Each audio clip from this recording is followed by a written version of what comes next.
Okay, here we go with our pressure and volume experiment. First thing you need to know is we are not going to be on time base. So we need to go down here to mode and we need to go to event based, events with entry, and our event is volume. We're going to change the volume in milliliters and then click done. On the bottom you can see mode events with entry. On the bottom right we're in kilopascals and we have our data set showing up. First thing you need to do is hit collect. Now it's not collecting anything yet because this is an event with entry. Our first, our plunger, our syringe is set at 10 milliliters. We have the gas pressure sensor set up. One person is going to push the plunger and hold it till it is right at the 5 milliliter mark.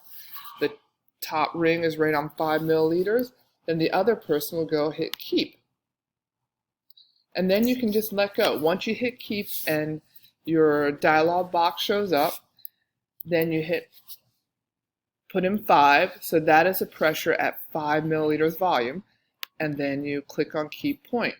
Now you have your first entry in your data set, 5 milliliters and your pressure of 176 kilopascals. The next entry was 7.5, so you take and one person holds it right at 7.5 and the lab partner hits keep.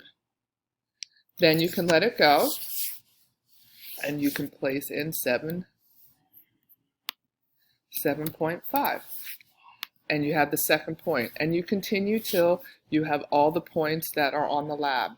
Once you have all the points you need, you will hit stop and then you will continue on with the lab.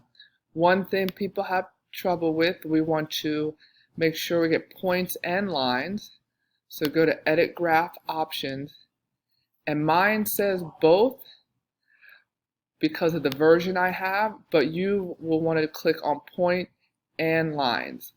That's how it goes on the Chromebook. Thank you very much. Have a great day.